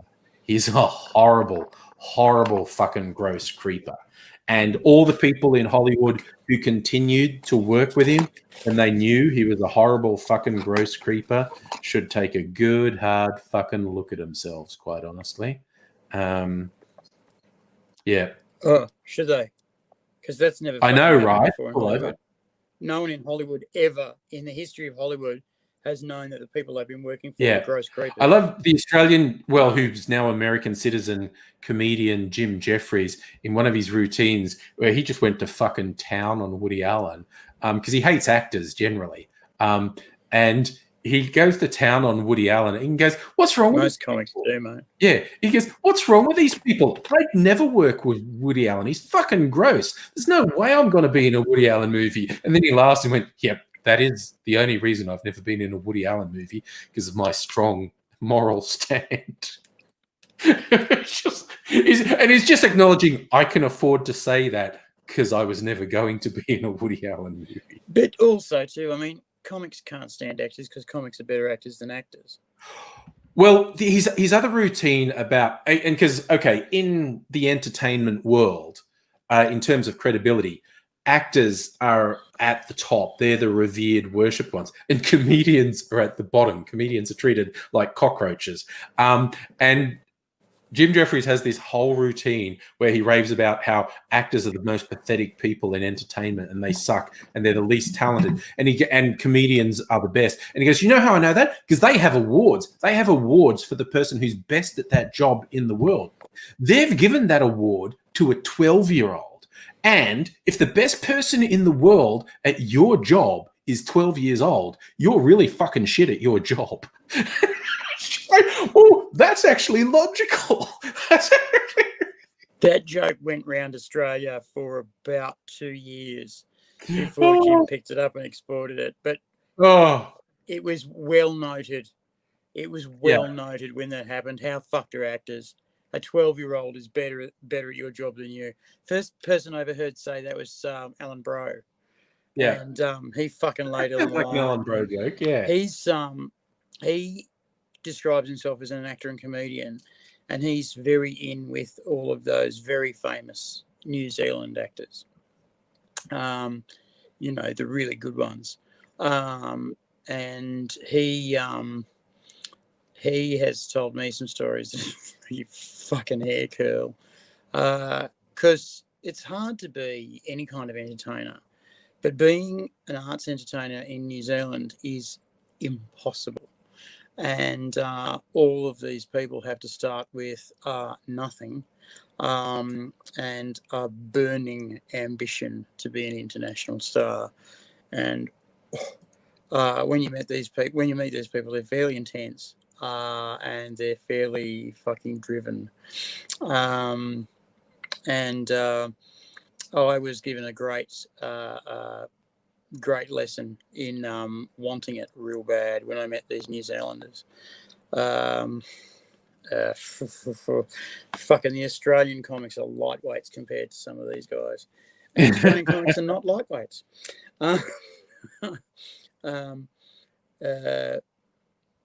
Jim Jeffries does a great job of the comedy, and fucking is so very. You can see him being almost bored comfortable on stage in America. He has nothing to worry about. He has nothing to fear. Yeah. There's no one going to come and blow him away. It's not going to happen. He writes all his own stuff. He knows how to write stuff. He knows the industry. He knows his craft. He knows his art. He knows what he's doing. You see so many comics, and they get on there and they do their thing. I'm going to get hate mail for this. Everybody loves Seinfeld. No, they don't. They fucking don't. No, they don't. He doesn't write his stuff. No, he hasn't had anything meaningful. Actually, I'll take it back. A lot of people rag on the thing he did for Netflix, Comedians in Cars Getting Coffee, where he basically just has chats with comedians he wants to talk to. And I've enjoyed a lot of that. A lot of people hate it. I've enjoyed lots of it. But he hasn't had anything since the 90s. I mean, that was a long time ago. That was a very long time ago. That's right. That's right. It's a long time ago. And, frankly, shit. Everybody said that fucking Seinfeld was the most amazing thing ever, and it wasn't. No. I'm sorry. It was a show about nothing, and guess what? You get nothing. I mean, good on him for success. It taught a generation of Australian men to be ashamed of their naked bodies. I don't want to see that. It's like, who didn't give a fuck what New York Jews don't want to see? And then they pretended the characters weren't all New York Jews. Jerry was the only one who was officially Jewish, but the characters, the actors weren't Jewish, but the characters. It was Larry David and Jerry Seinfeld. All the characters were Jewish. Their world outlook, and I mean that in the best way. Their outlook and their humor and the dialogue was very. There's only New York Jewish people are like that. That's the only people who are like that. That's right. And that only works if. It's a trope in the sense that the writing teams from, I think about the Get Smart era, and the yes, and yeah. the Mel Brooks, the Mel Brooks team, the Get Smart team, and the Mel Brooks team. They were the same people basically. They're connected like that, yeah. Yeah. Think of that era. And think of the style that they made, which was a unique style unto themselves. And these guys just came in on the coattails of it and just rode the horse that was there and didn't add anything. Yeah. And that was the thing that really bothered me, is they didn't add anything. Mel Brooks was still trying out experimental shit until he died. The Men with Tights was a flop because it was paced really badly. Is it wrong to toast marshmallows on a stove? No. I just thought that was the important question we had to get out there. Get a good cleaner, depending on your stovetop. Spray and wipe is actually very good. Wait till your stovetop is cold. Get paper towels and take most of the marshmallow off while they're still gooey. But the rest of the lumps, wait till it's cold, spray and wipe, hit it, and then hit it again.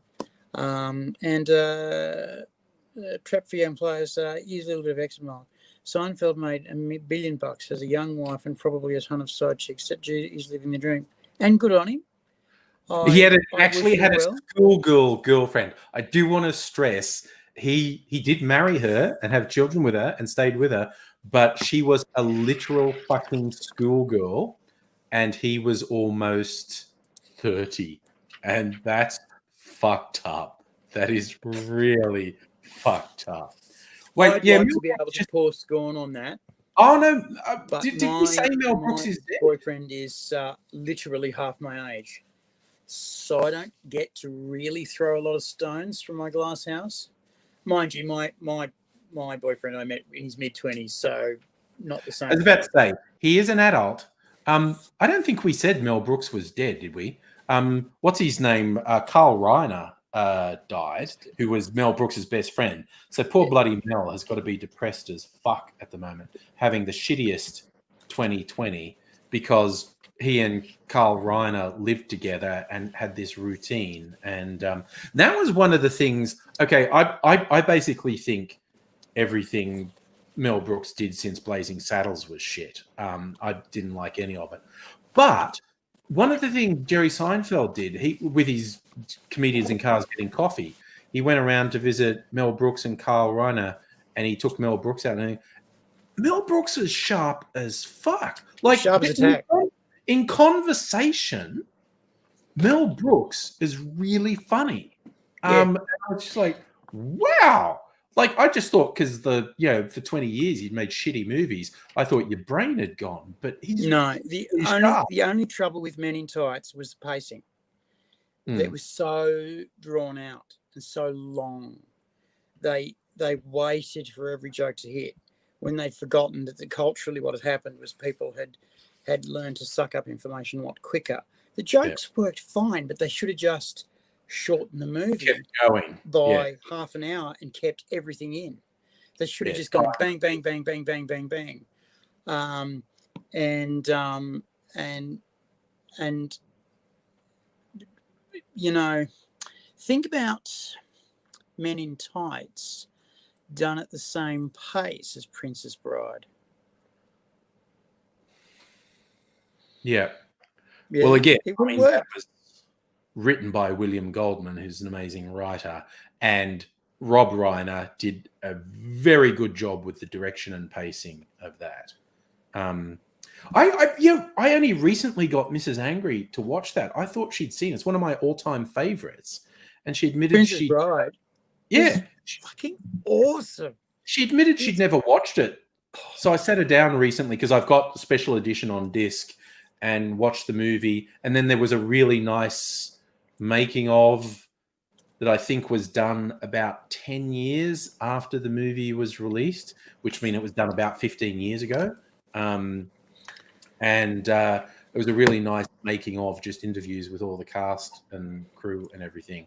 But yes, it's, oh my God, no, Princess Bride is top 5 for me, definitely. I mean, and there's so many moments in it that are genius. You know, the whole sitting down to have the poison bet sequence was just beautifully written and beautifully performed by, I can never remember his name. Hey? Wallace Shawn, he's a legend. Wallace Shawn just plays the Sicilian. Yeah. Oh, he's so good. Just such the best job of that. Yeah. And with no shame and total commitment. He was an utter wanker. And when he keels, everyone just fucking jumps for joy. Apparently, now you can tell me because you saw the making of, but apparently on that movie, a lot of the actors stayed for the other actors to cameras to feed them their lines so that they would keep the energy up because everyone felt it was on some piece. That sounds right. Oh, they liked each other very much. And of course, they loved Andre the Giant. Every single one of them loved Everybody did. And he loved them. Like, one of the stories they told, like, Andre was saying, "This is the best time of my life." And they say, "Oh, it's fun." He's going, "No, no one stares at me. No one is pointing at me. Like, I'm just one of you." And they're like, "Yeah, you guys." He's going, "No, but you don't get it. Like, my whole life is people pointing at me and staring." And then there was the terrible story about he let rip a fart that lasted for about 30 seconds and then smelt so bad it cleared the set. And the director is clutching his face going, "Oh my God, do I have to get you a doctor? What's wrong with you?" And he's just going, "Yeah, it's just I ate onions last night." You know, it's like, you are not to eat onions again. Oh, it's just fucking funny. Yeah, Stella, have fun storming the castle. So many quotes. So many quotes. I thought you'd like to say, "Oh, you know, I love watching you work, but I've got a wedding to plan, a wife to kill, kingdom to take Killed over. it to frame for it." You know, I'm swamped. And his response, "Oh, get some rest. If you don't have your health, you don't have anything." You don't have anything. That guy, Christopher Guest, his, because he's one of the Simpsons. He does half the voices on The Simpsons.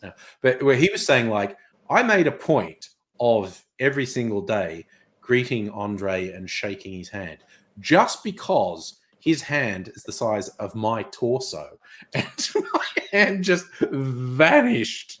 And he's going, that's just like once in a lifetime. He's going to go away and I'm not going to experience that again. So while I'm with him, I'm going to shake hands with him every day just for that experience of this absolutely massive hand just absorbing most of my arm.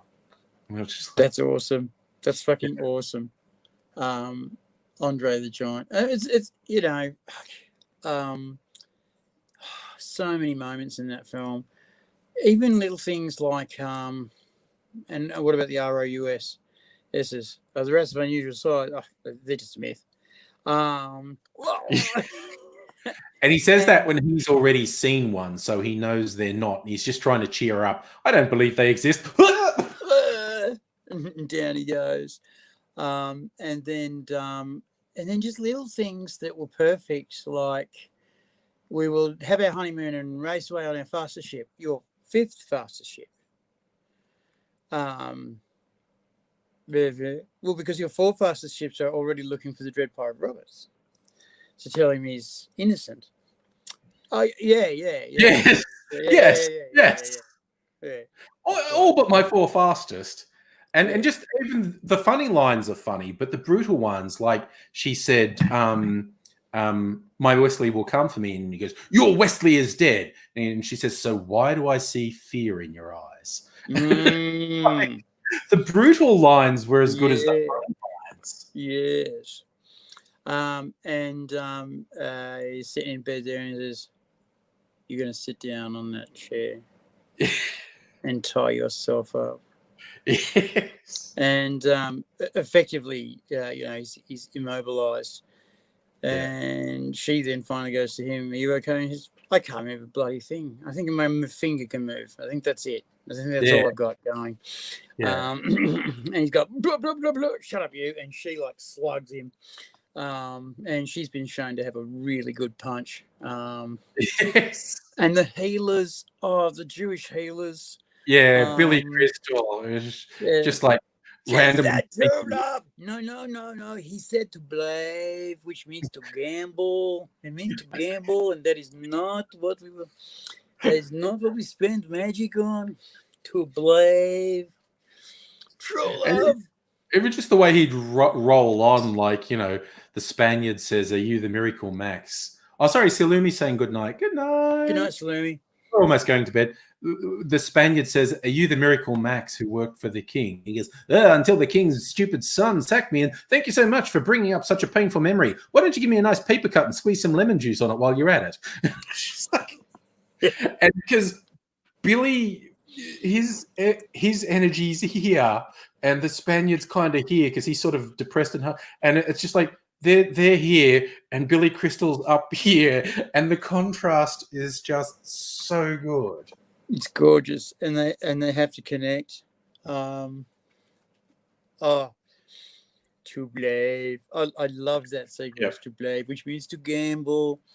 I have So he owes you money. Jewish friends so that I've seen their fathers argue and bring in scripture and bring in Hebrew and bring in Yiddish to make the point. And it was the first time I heard a Jewish friend of mine said, "Yep, we're going to be here for a while." And I said, "Why is that?" He says, 2 Jews, 3 arguments. Yes. I think he said 2 Jews, 3 sides, or 2 Jews, 3 arguments.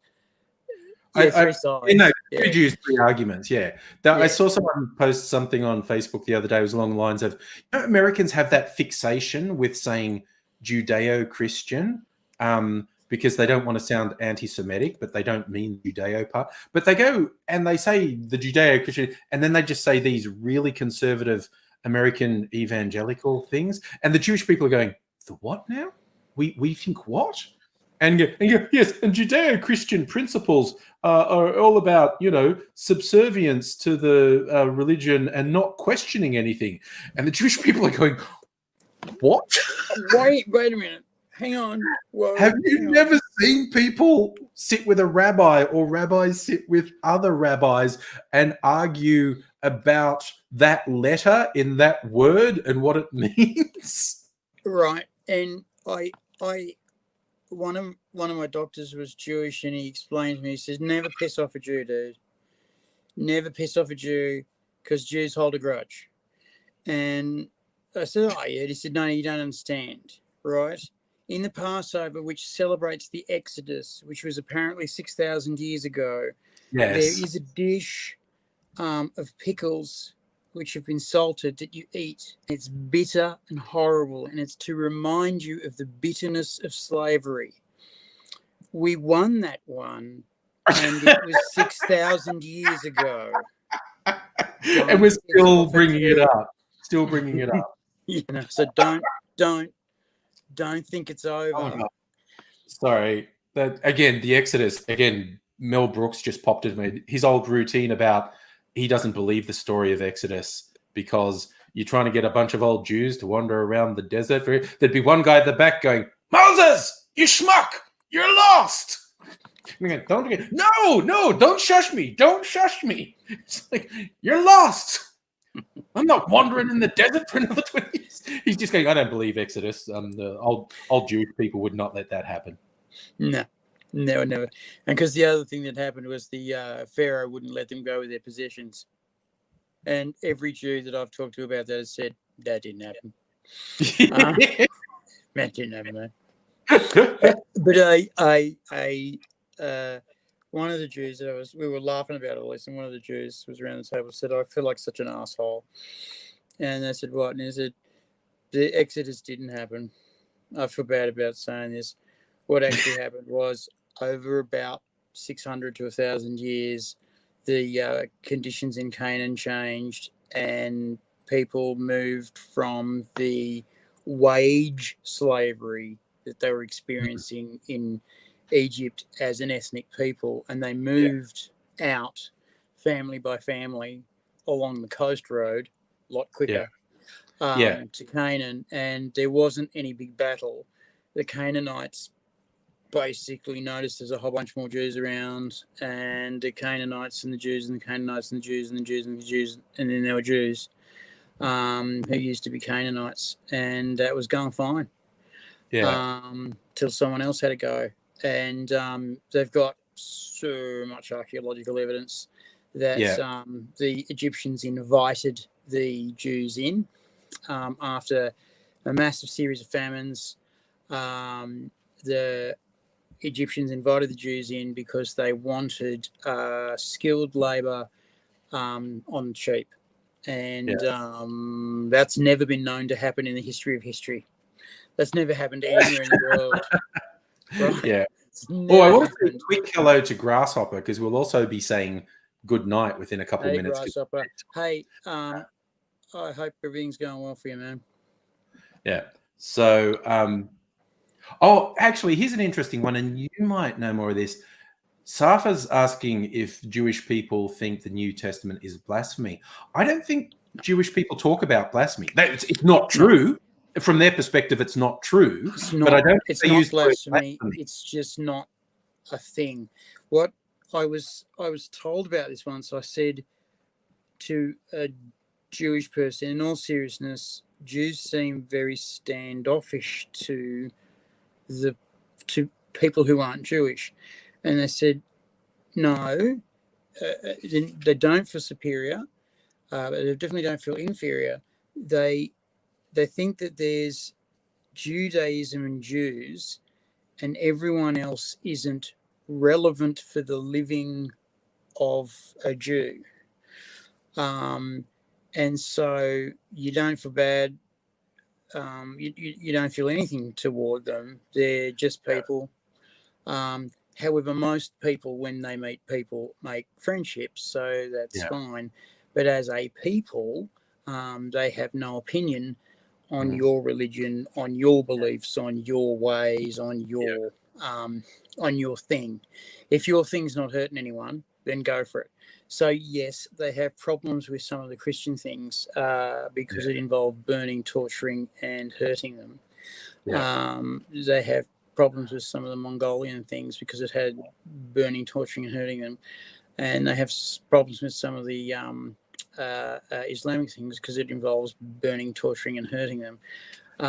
But as a result, not as a generalization. But they're used to being picked on. They're used to being kicked out of town. They're used to being genocided. And recently they've gone, let's swap that around and get really well armed and really aggressive to anything that moves. And it seems to be working for them so far. I think maybe there's an easier way to go. On a lighter note than that, the humorous way someone has described the differences between the biblical books from a Jewish perspective. The Torah, it's like a series of movies. The Torah is the first one, and the New Testament is the sequel. And then the Quran comes out and retcons the last one like it never happened. There's still Jesus, but he's not the main character anymore, and the Messiah hasn't shown up yet. Jews like the first movie, but ignore the sequels. Christians think you need to watch the first two, but the third movie doesn't count. Muslims think the third one is the best, and Mormons like the second one so much they started writing fan fiction that doesn't fit into any of the series canon. So, brilliant. And that's how the different biblical books fit together. And the Scientologists aren't a business; they're a religion. Yeah. What I loved is being able to say Scientology is not a religion, it's a cult, because I'm just quoting a judge in the British High Court when he... and the Australian Prime Minister. Yeah. So, well, I'm sure Australian Prime Ministers have said things that could get me sued, but I think if I just actually quote a specific judicial finding, they can't get me. It's Actually, I got to think be time for an Australian Prime Minister to turn around and say, yeah, Scientology's a cult and you can pay us your back taxes now, thanks. I wish someone would grow balls and do it.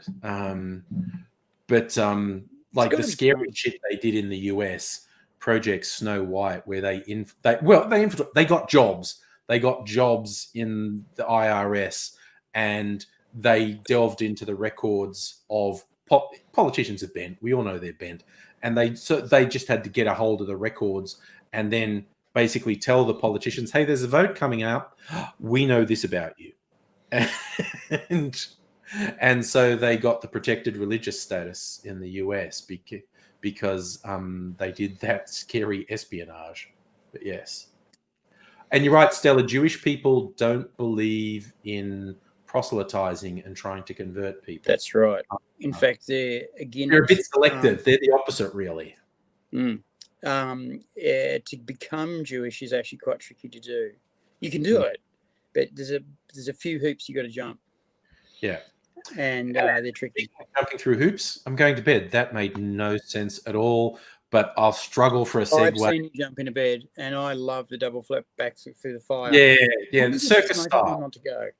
How do you do that? Circus style going to bed. Love all right. Ya. Good night, everyone. Going to be back tomorrow. Have a bit of a party because it's Absurdity Day tomorrow. See yous later.